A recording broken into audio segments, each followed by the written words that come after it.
warahmatullahi wabarakatuh. Perkenalkan, nama saya Abdul Rashid dari instansi Basarnas, kantor penempatan KPP Surabaya dari angkatan 14 kelompok 1 sub 2.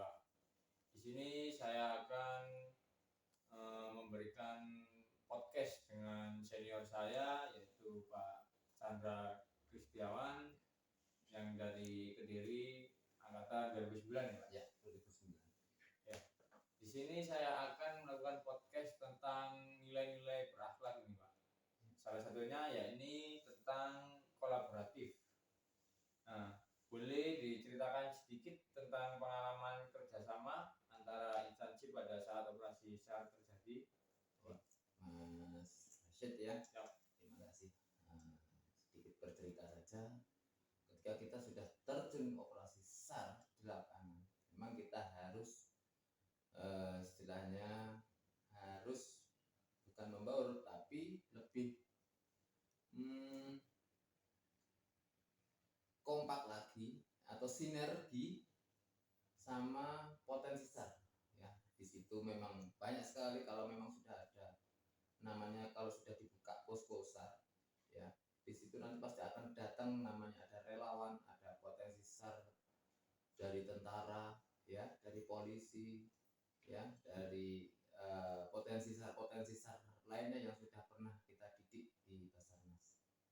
Memang kenapa kita setiap tahun ataupun setiap 1 tahun sekali kita ada yang namanya latihan potensi, yaitu tadi contohnya agar ketika kita operasi SAR, nah, potensi SAR itu biar mengetahui atau tahu struktur organisasi SAR. Nah, apa dan harus berbuat apa, seperti itu. Makanya kita kalau sudah membentuk yang dikatakan operasi SAR atau open SAR ya, biar bisa jalan ya. Contohnya seperti tadi, kita harus sinergi sama potensi-potensi seperti itu. Jadi intinya kita perlu bekerja sama ya untuk sebuah melakukan operasi SAR ya. Betul Yang mensukseskannya. Iya. Dan pertanyaan kedua nih Pak, apa sih Pak tantangan dan kendala yang sering dialami pada saat operasi SAR?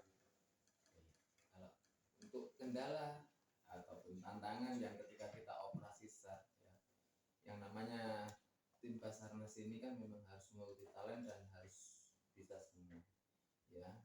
Makanya kenapa kita harus selalu kolaborasi sama masyarakat setempat ya, ataupun Arkamsi kalau sekarang ini kita ya, yang lagi guminya adalah Arkamsi, anak kampung setempat ya.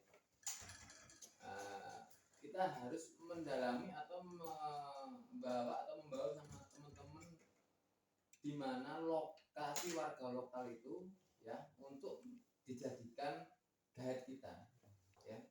Kalau memang di kendalanya itu kita memang banyak kendala terkait dengan adanya, kalau ketika operasi SAR di sungai ya, di situ kan ada obstacle-nya, ada disnya, ada boomnya, itu yang membahayakan tim rescue ketika kita tidak pernah terjun langsung di sungai itu. Makanya dengan teknik scouting ataupun kita membawa tim akamsi setempat, kita akan ditunjukkan ini loh Pak yang akan dijadikan obstacle atau tantangan bagi teman-teman rescue seperti itu.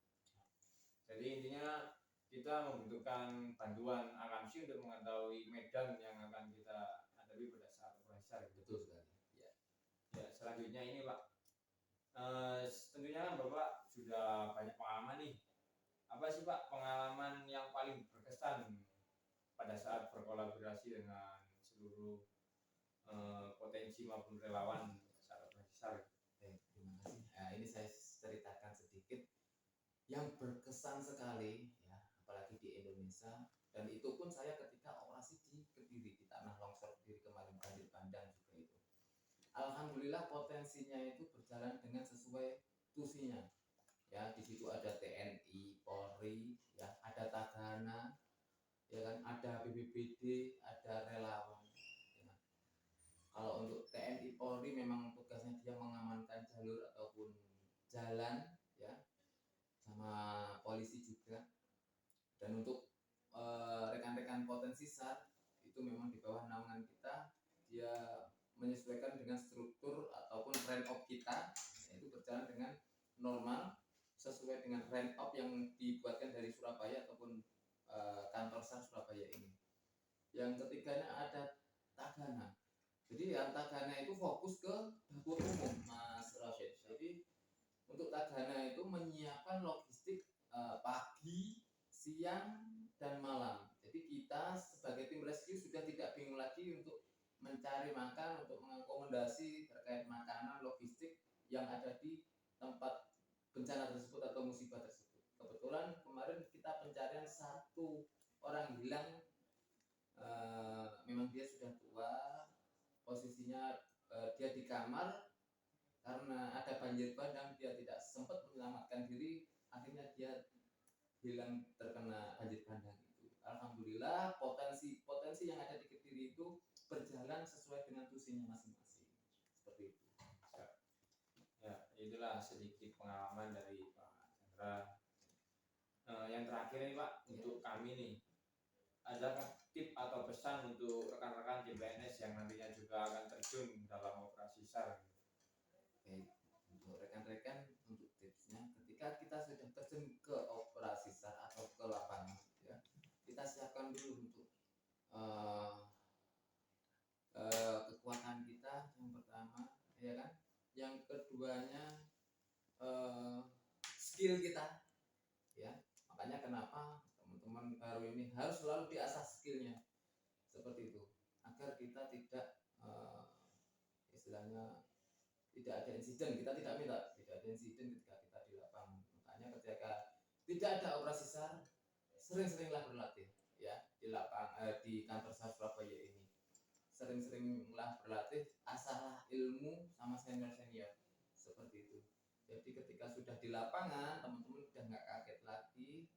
Yang tidak untuk kemungkinan teman-teman langsung berhadapan dengan masyarakat, seperti itu. Ya, jadi itulah mengapa pentingnya kita perlu menerapkan nilai-nilai berakhlak ya, utamanya di kolaboratif ya. Pengalaman dari senior saya ini Pak Chandra Kristiawan dari Kediri. Itu saja, kurang lebihnya mohon maaf. Saya akhiri podcast berakhlak ini. We are family, Afikna Jagat Samaka. Wassalamualaikum warahmatullahi wabarakatuh.